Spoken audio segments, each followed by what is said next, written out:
Manchester United go to the Wanda Metropolitan and salvage a 1-1 draw in what was a dragged out affair. Thankfully, Anthony Elanga comes on to save the day. We're going to break it all down here, and we are live.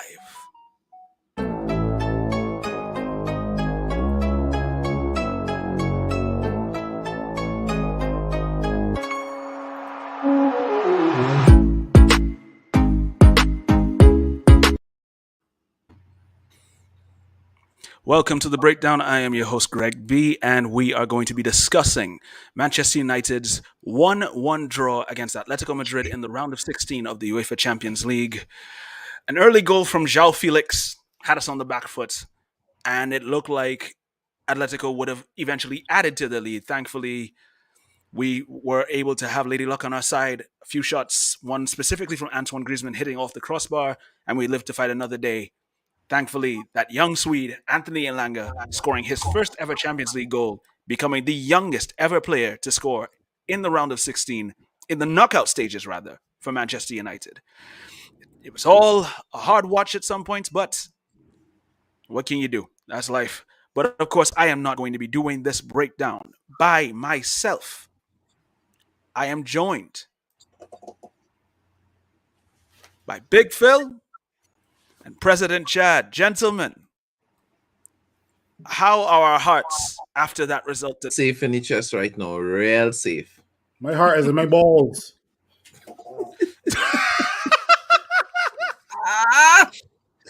Are you making room next to your brain down there? Anyway, you know what? I promised myself I'd behave. I don't know how possible that is, but whatever. But to everybody tuned in so far, remember to like, remember to share, remember to subscribe to the channel if you're new. And thank you all for tuning in and liking and commenting on our posts as we go forward. I have to just get started on the lineup in itself. I mean, I think a lot of us were pretty surprised by certain selections. I mean, if we go through the most of it, it looked pretty regular until we got to the back line. Of course, David De Gea was in goal. And surprisingly, Victor Lindelof was at right back. Both Diogo Dalot and Aaron Wan-Bissaka were on the bench. But yet, Victor Lindelof is the man playing in the wide right position in the defense alongside the other usual suspects, Harry Maguire, Rafael Varane, and Luke Shaw. I was kind of surprised with Luke Shaw's selection myself because I picked Alex Telles to be in the starting lineup for this game. In the midfield, Fred and Paul Pogba, Bruno Fernandes in the 10, Marcus Rashford, Jadon Sancho, and Cristiano Ronaldo. Pretty much almost what we all predicted here a couple of days ago as regards the setup for the team. Let me start with you, President Chad. When you saw that lineup, I'm sure you were surprised by Victor Lindelof's inclusion in the wide right position. I was, but we know what Victor could do. You know, we know Victor is decent going forward. And I told myself Ralph probably was looking at the way that Aaron Wan-Bissaka normally gets out of position. So he didn't want to start him. And he probably told himself, you know, he's looking for a little more defensive solidity than Dillo. So I told myself, you know, that's why. Victor gave an okay account of himself. It wasn't anything special, if we're honest. Mm-hmm. But he really didn't. He didn't look badly to say he was horrible. You know. So yeah, but that was the biggest shock for me. It was disappointing that Scott McTominay didn't get to start the game because of just the war, the battle that he went through. They said it was illness. But you know, Scott posted on IG, you know, stud marks in his calf and stuff. So we know that Scott, you know, took some damage in that game against Leeds. So you know, it is what it is. Yeah, and but I mean, Fred, I kind of Fred acquitted himself well in the second half.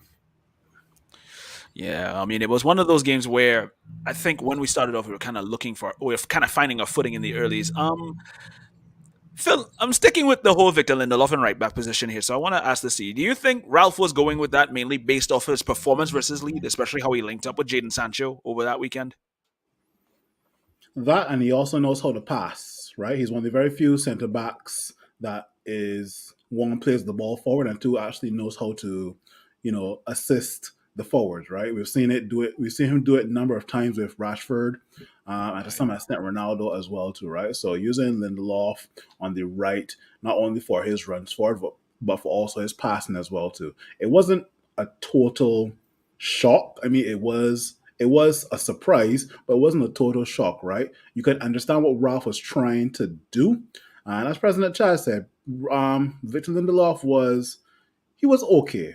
Like he had a couple of mistakes in him, but he did defend well on certain occasions, right? So I even though I was surprised, I wasn't like upset that Dallo or Wambasaka didn't start, right? So I honestly wouldn't start Lindelof at right back in the next Champions League game, but that's just me.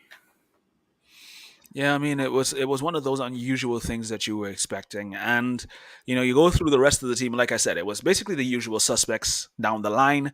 Nobody really outstanding to say that it was okay. This is different, but as expected, we saw the personnel that we all predicted mainly going through the rest of the lineup. And as we got into the game, you could say I think it was about 7 minutes in, you saw United all over the place, and we conceded. Shao Felix with a well taken header. I can't remember who made the cross. I think it was Marcus Llorente who put it Renan, across, and Renan Lodi. Renan Lodi, right? Thank you for that. Renan Lodi with a swerving cross that kind of caught everybody out guard, Harry Maguire included. And let's be honest, Harry should have done a bit better with that. And it was another one of those situations where United's backline fell asleep. Um, Phil, I'm going to start with you on this one. When you saw that first goal, what was going through your head? Like I can't remember what minute they scored the goal in, but we were I think it looking was so minute 7. unsettled.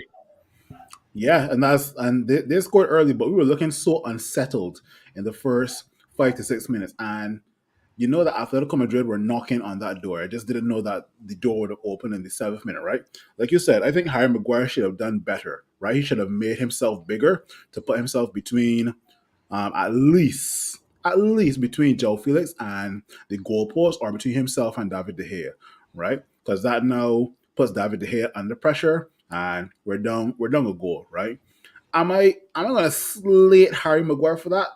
I'm not going to slate him, but I think he should have done better, because at the end of the day, this is the biggest stage of his club career, right? So he should be doing better if he wants to, be that leader in defense. He has to be, anticipating those type of crosses.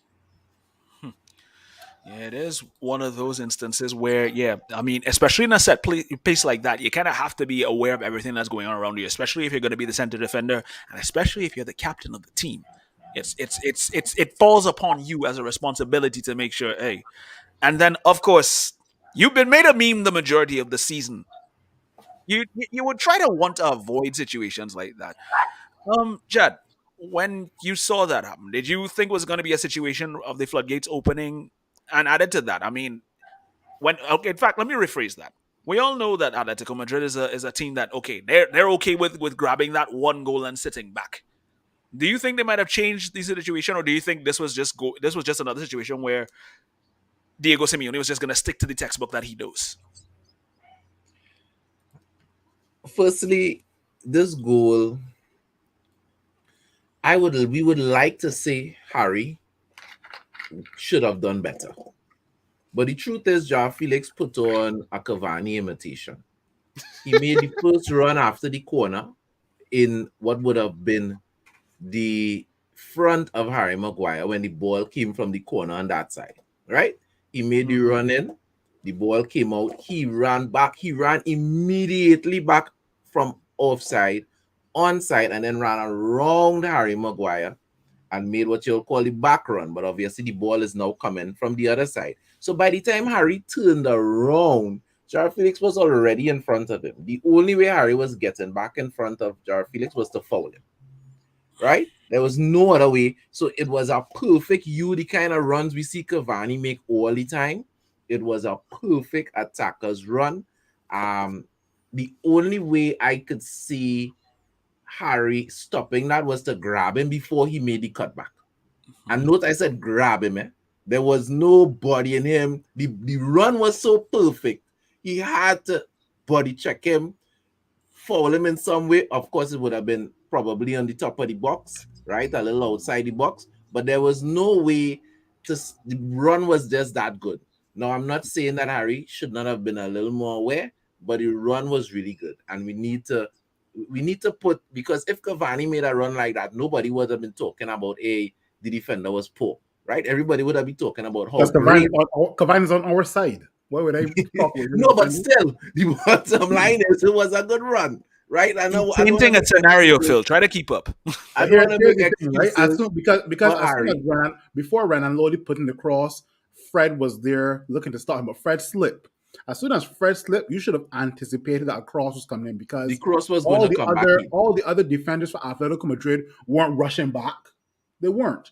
Right? If I still have possession of the ball from a corner, what's the first thing I'm going to do? I'm not going to play it back to my goalkeeper. I'm going to send it in again. So that's what I'm saying. Harry should have been aware enough and put the tackle early. No one could say tackling a man without the ball, but because the run was just so smooth. True. Um, let's be honest. Atletico Madrid this season is not good. They out hustled us, but they did not play us. Atletico Madrid is not good. So when they went up 1-0, did I think the floodgates was going to open? Was I worried that Atletico would have come and scored 2 or 3? No, I wasn't. Atletico Madrid playbook is defend first, try to lock you down, and then break on the counter. All of the opportunities they had in the first half and most of the game was when either we misplaced the ball or we lost possession in the midfield and they pressed forward. But other than that, that's just Atletico game. Atletico stayed But true to President their. Dad, it's just another instance of a team not being that good this season, but still giving Man United problems. We've seen this in the Yeah, EPL and that numerous is that times. is exactly it. Now the goal was good, but even though they dominated the first half, because we were so poor. And we have seen that many times in the Premier League where we giving away the ball, we enabling the opposition to to dominate us. It's not like they're dominating us because they're so good. Up to 30 something minutes in Manchester United had 60 something percent of the ball. I was shocked when I saw that stat. In the first half, we dominated possession, but we were doing nothing with it, and they were comfortable, just waiting to pounce and with their that intermediate press and counter attack. And the And that reason was the it. So reason the reason we dominated possession was because of four players that the ball was getting passed around to. the Varane to defenders, Lindelof, Maguire to Shaw, back to Varane to Maguire to Lindelof to Shaw, and it just passed around there. All right, guys, before we go any further, we just want to acknowledge the people in the comments. Good evening to Siraj Isat and to Carlton Augustin. I like Carlton's comment here. He's saying that he's saying we're not good enough. We don't know what to do with the ball. 10 to 12 passes in our half and then lose the ball. Pogba being Pogba. Good game Saturday, followed by a subpar performance today. Now, here's my thing. It's like, oh yeah, he also says we are killing Rashford because of causing him to play too far from the opponent's goal. And he also has a comment lower down saying most of that possession was in our half. He meant our. He said he put the hours in the time, but yeah, in the uh, first half, as yeah. as Phil correctly said, all the possession we had was back passes, was nothing Okay, progressive. so which kind of alludes to the question that I have. We all know this is Atletico Madrid's game. They will, like we said, they will probably grab a goal, sit back for the majority of the game, and they will allow the opposition to have possession. But they're a team that is so compact that having all that possession is meaningless most times.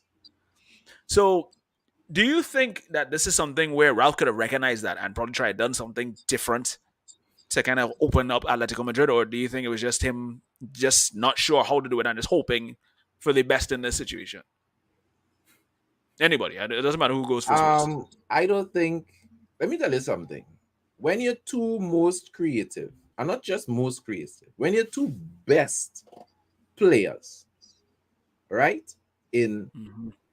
Bruno Fernandes and Paul Pogba, are having horrible games. Bruno Fernandes was misplacing 5 yard passes, was crossing the ball to out of the stadium. He was just mishitting everything. And Paul Pogba, he just wasn't up to speed. The game was running at 100 miles per hour. Paul Pogba was stuck on 40. Too much times he got the ball stuck on him. The ball was taken off of him quickly, and even his passing was off.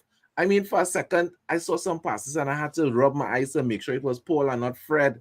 Imagine Fred had a better first half passing than Paul Pogba. That is like mind-boggling. If anybody ever told me that ever, That's, I'd tell them the lie. Fred was that Fred, Seriously. has Fred was that dropping has deep. got to Fred was be dropping the deep from most football. Yeah, that is Fred. I that mean, has got to be the most damning statement I've ever heard in my life. When Fred has a no, better but it's passing true. percentage than Paul Pogba, Yeah, Paul it Pogba's passing, he just wasn't up to the races. So I think I Ralph, hate to say it, it's not even a credit to Fred. It's a slant at Paul Pogba in the most indirect way possible because it's like this is a guy who is supposed to be one of the best passers in the team and probably in world football. So it's like, what the hell, Paul? it have we had two problems in Mhm. the first half as far as I am concerned. One was a lack of aggression. Three problems. Two was that Paul Pogba and Bruno Fernandes were horrible. And I think Ralph had a real problem. We ask ourselves, what could Ralph have changed? When your two best players just playing, just thinking of the joint, what Ralph was going to change? He's going to do Very sub true. one of them, Very tell true. them to tell them to change position. They're playing balls. You know what I mean? Ronaldo wasn't getting the ball. Sancho wasn't getting the ball forward. Rashford, as Carlton mentioned, wasn't getting the ball for Pogba and Bruno were horrible. And the last problem that we had, in my observation, was that we were playing frightened. When we did have possession, nobody wanted to kick the ball forward. It was safe pass back, safe pass to the side, safe pass back. As the ball crossed the halfway line and Ben started to make a run, Bruno, realizing he was having an off game, he and all started to just turn around, kick the ball back. Paul Pogba, yeah, well, nah, kick the ball back. And I was like, I mean, try something now. The men of them giving you the ball, try something. So we were either off when we tried something or just fearful. You actually saw fear. I think, the Champions League, this game seemed like the players were in awe. Like it's the first time men play Champions League football and they're nervous. That is how we started the game. And it took Ralph telling them something at halftime to fix that. But that's how we started the game, nervous. It had to be. I mean, it's just been another one of those scenarios where we looked very, like you said, we looked like we barely got out the starting blocks when it came to playing an Atletico Madrid. We're already in like third gear going into this game. I don't know if that was by design. I don't know if Ralph wanted to feel everything out. But it's been a repeated situation at Manchester United. We never seem to be able to be up for it from the word go, and that's something that seriously needs to be rectified. Carlton saying Kante is a better passer than Pogba. I mean, there's some truth to that. Good afternoon also to Martin Phillip. David Read this Rabazio has an interesting one. read He this says that comment.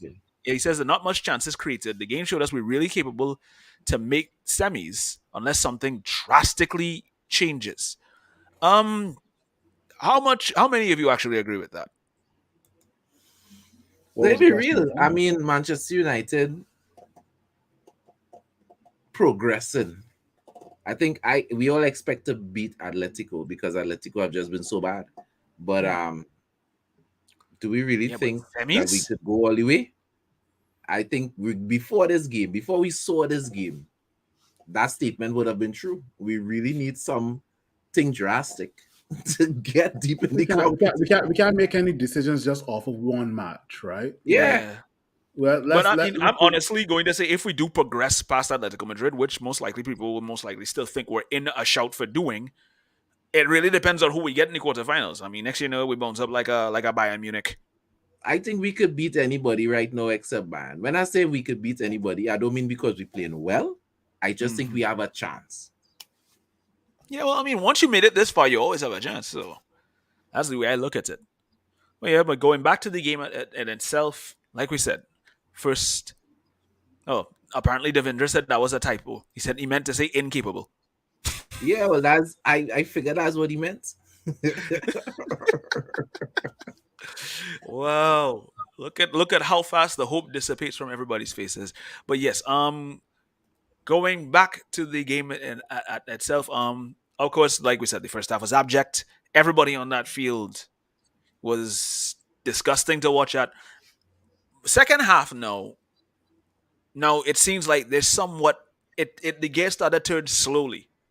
Like we didn't have enough grease on the gears to start the turn, but gradually we were kind of riding our luck, making sure that we didn't make too many mistakes. Of course, the passing was still wayward. Bruno with a pass that went all the way into Rosie, and I'm watching that in my mind like, dude, I don't know if it's anxiety, I don't know if it's frustration, but I'm just watching Bruno on the screen. I'm literally like, Bruno, calm down, because them And that kind of overhead crosses ain't helping nobody right now. It's like Ronaldo watching them like, you was really trying to put that for me. I mean, I know I could jump high, but damn. and that shot from Rashford that went into the Bernabeu. Oh my I god, yeah, mean, it's like it's like you probably wonder, it's like Roberto Carlos taking loose shots again. What's going on here? But yeah, it was one of those games where everybody was looking at that, and you kind of almost felt to yourself like, yeah, this is not going to be one of those games. Nobody's going to suddenly turn on their shooting boots and find their goal. Gradually, we're starting to look like we were putting some stuff together. Pogba had one or two passes that were looking dangerous, and it's just the crossing was still off in some respects. And then the substitutions were made. Anthony Langa comes on. Who else? Alex Telles came on. And Matic.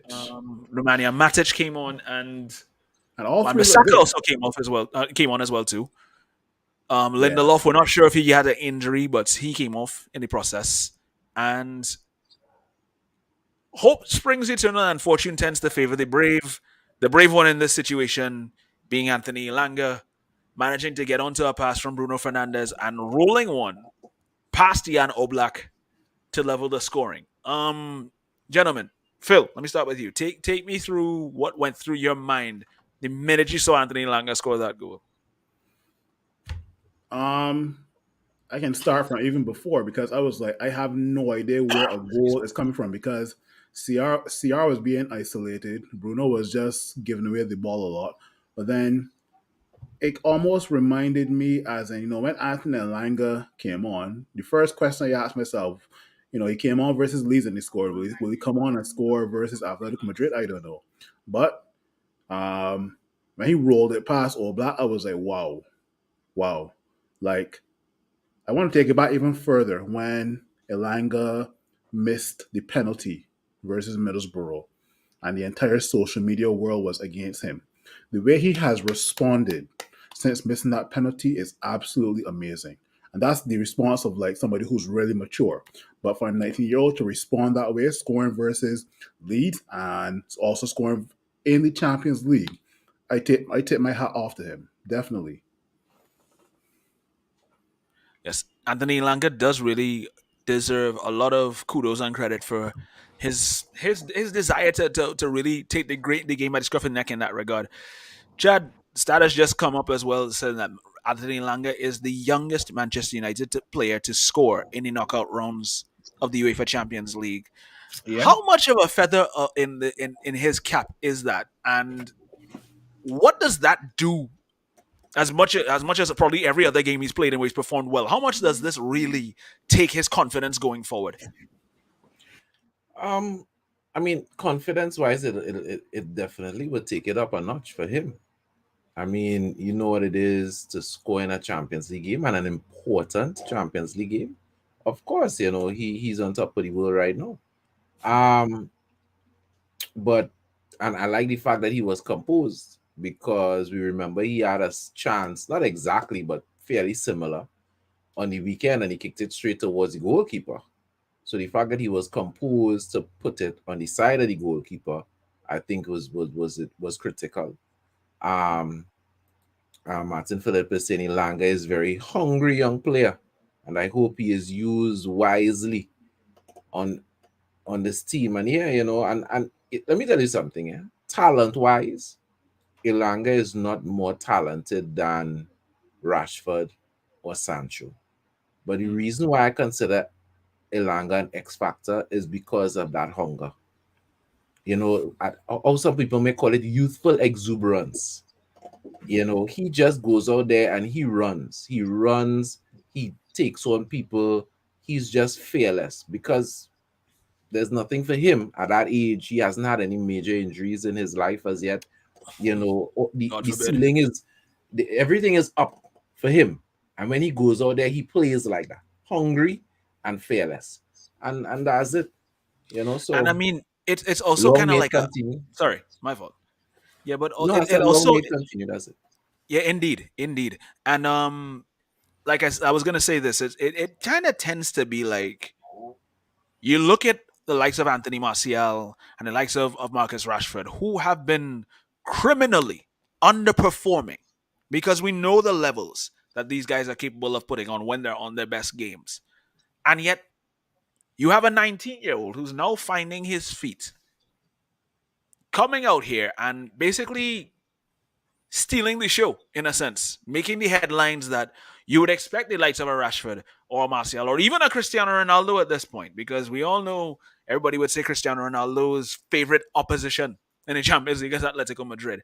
Yet he was unable to really impact it the way that we would expect a Cristiano Ronaldo to impact a game like this. Um, like our Martin Phillip was saying that I kind of agree the sentiments in his comment. I want to go back to it here. He says that he hopes, especially second part, he said he hopes he's used wisely on this team. Um, Phil, watching Ilanga's performances, and if you were Ralph Ranick in this situation, I know you would have said that you would have wanted to start Ilanga in the next Champions League game, but you also kind of want to manage how much time he gets on the field because you don't want him to be a situation where it comes where you're almost heavily dependent on Anthony Ilanga to change games for you. If you're Ralph Remember, Ranick, how do you make sure and try to manage him in this sense? I know there was a period of time where Elanga would start, make an impact, and then be subbed off for Marcus Rashford. Then Marcus Rashford will then make an impact as well too, right? And then there were times where Marcus Rashford would start, um, make an impact, but then recently he's been not making an impact. Then he would get subbed off for Anthony Elanga, right? It could be one of those situations where if Elanga starts in the next Champions League fixture and he hopefully makes an impact, but let's say he doesn't make an impact, Marcus Rashford can be there to make an impact if he's brought on from the bench. But the way we manage Anthony Elanga is you play a confidence player. Right now, as President Chaz is very high in confidence, right? Do we start him in the Premier League? Because I think they're probably maybe 2 or 3 Premier League games before we play our second leg. Do we Mhm. start him in any of those 2 or 3 fixtures? Maybe one or two, right? Because he's going to want to be, let's say, I don't want to say the star, but with the 12th man at Old Trafford, that'll give him even more confidence. So definitely, I would maybe play him for what 60, 70 minutes if we do start him in these upcoming Premier League fixtures, and then um, possibly play him in a Champions League fixture versus Atletico Madrid. That's just me though. If Ralph decides to start Marcus Rashford again and bench Anthony Elanga, I don't think it'll be the end of the world for me. So I mean, but also, it kind of just shows that he's one of those players that's really showing his willingness to really put that extra effort in to make an impact. Alhaji Salifu has quite a lot to say on how he sees Manchester United right now. He said the problem has always been attitude. He says Pogba is no more a world class midfielder. Rashford has forgotten how to play football. Maguire is the worst captain to play for the club. Bruno always angry with himself, and the rest of the team just not understanding what Ralph is teaching them. Clearly, the frustrated words of a Manchester United fan, and I think it's one of those situations where you kind of have to expect it. Carlton is saying that how can Rashford perform when he's playing too far from goal? All the time, Rashford is away and out by the half line. Yeah, but Mo Salah and Sadio Mane play far from goal as well too. They drop so far back for the football sometimes, and look how they've been performing for the last 3 seasons.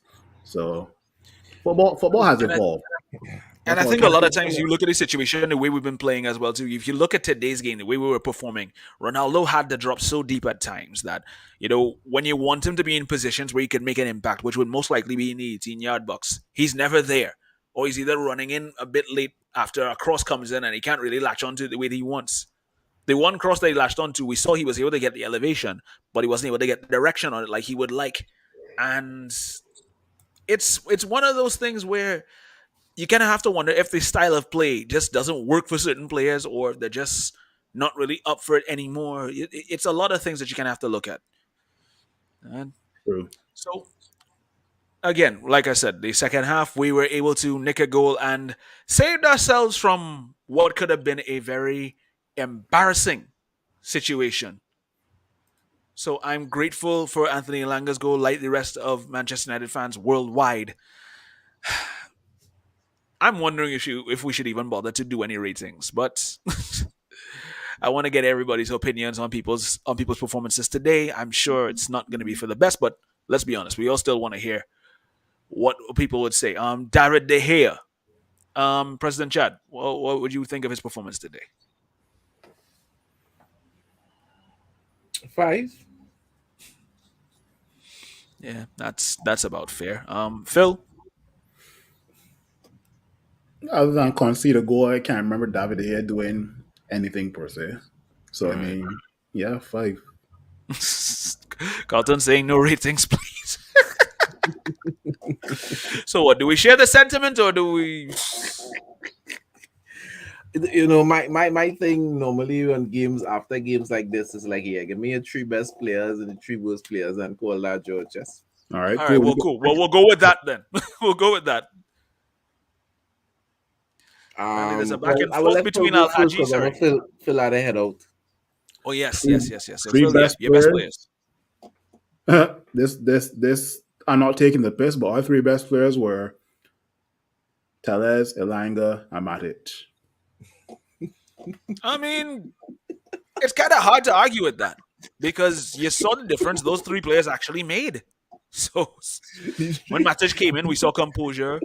When Teles came in, you saw more advanced crossing, and Ilanga obviously the goal. So It speaks volumes when your 3 best players are all What are is that? subs substitutes. that played for 20 minutes because the team was just so bad. I mean, Mr. Relax Varane, the first 10 minutes sometimes looked like he didn't know where he was, misplaying the ball, out of position. It was just, I don't know, this team looked like it was just totally out of it. All right, I Totally. give you my 3 worst players now: Rashford, Bruno, Pogba. Done. You next now. Um, Worst players for me, yeah, yeah. I don't Bruno and Pogba lead the list in terms of worst players. They were horrible, and after that, yeah, Rashford. Al Haji seems to disagree with that though because he's saying Ilanga 10, Bruno 6, the rest of them team 4. Elanga 10 for what? Did he score a hat trick? Well, he's valuing the importance of scoring the equalizer, so that's why he's giving him such a high rating. But I everybody's mean, entitled to their opinion, Phil. Ilanga definitely will get a higher rating. I mean, I don't really give anybody tens, but he was by far the only spark. Yeah, a much needed spark at that too And Bruno because Bruno had the assist, but one assist though excuse how much trash Bruno was playing before of that. course, It there's was a no going around that. We thank horrible game excuse for me. Bruno.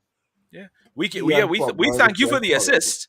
We thank you for the assist, but your overall performance was deplorable. And the rest of the team themselves have to take a long hard look and like you really expect to make the quarterfinals playing like that? Because I think we have to remember Atletico Madrid have players that are supposed to be coming back. In 2 weeks' time, certain players are going to try and get back the their the fitness, the and we just have to. the, Mhm. the one benefit, sorry for cutting you off there. The Yeah. one benefit I see to this game is that it happened. When we play this team, whoever starts at Old Trafford, they know what to expect. I don't think they expected a game like Leeds. I don't Mm. think they expected the hustle, the intensity, the aggression. The ref was very lax in the first half, and they were taking full advantage of it. Anytime we got the ball and looked like we were going to break, foul the player. Ronaldo, as he get the ball, foul him. Just these guys were just aggressive and on us non-stop. And for the second leg, I do expect us to start slow because I think the guys going in are going to know this is what to expect. This is what we're going to have to do to beat this team.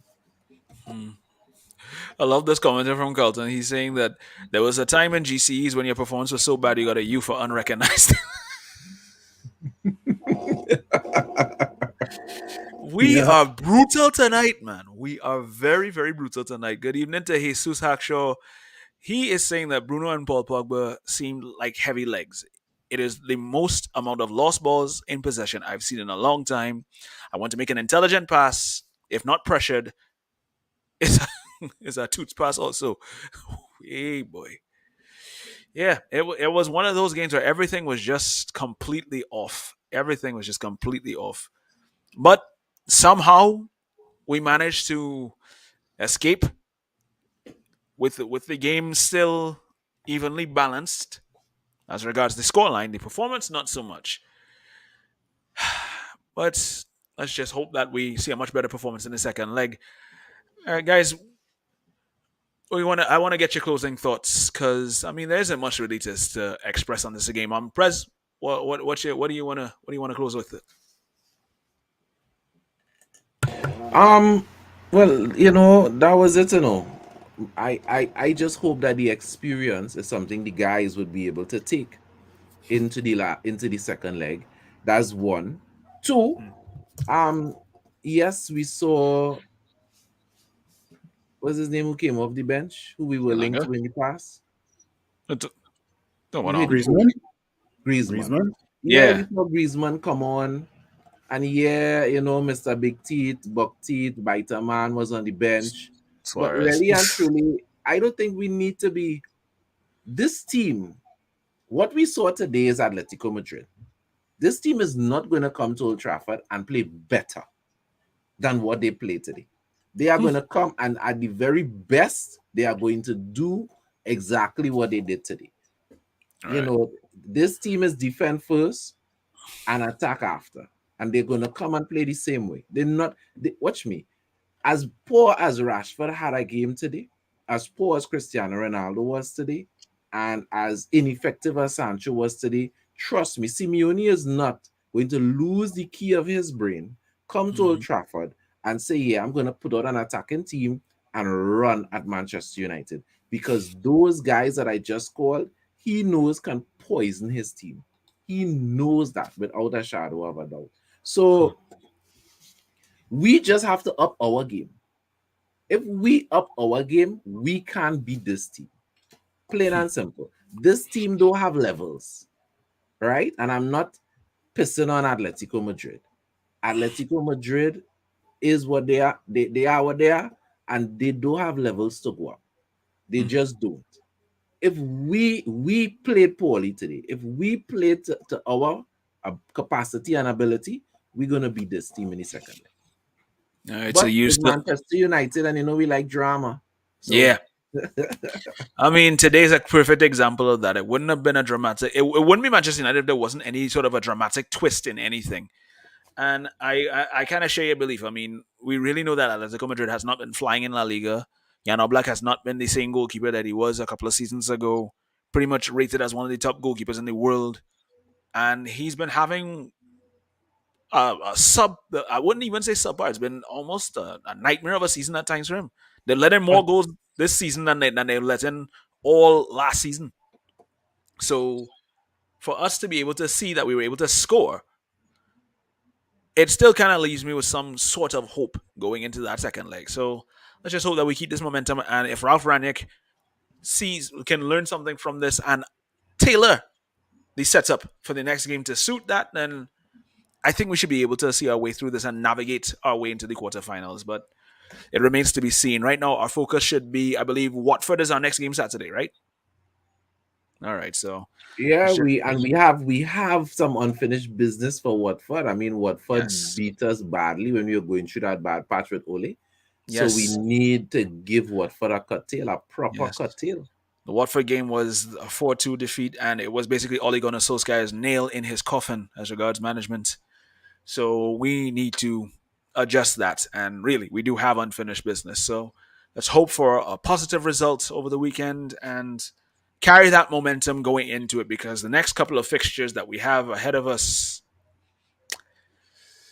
it's going to be an interesting season. They call it March Madness for a reason. But that's for another day. We will talk about that more tomorrow on the United Hour at 6 o'clock. President Chad, thank you so much for being a part of this. Shout outs to Big Phil, who had to take off early. And thank you to Carlton, Jesus, Martin, Philip, Isaj, and Al Haji as well too for coming in and leaving their comments. Don't forget to like, share, subscribe to the channel if you are new. And we will be back once again tomorrow at 6 o'clock for the United Hour. And as always, President Chad, you know what they say. I want you to finish it off for me. Red Devils, we don't The die. Devils, we don't die. We multiply. Take care, everyone. Hey, if you appreciate what we're doing here at the United Hour, please like, please subscribe, and let's grow this community.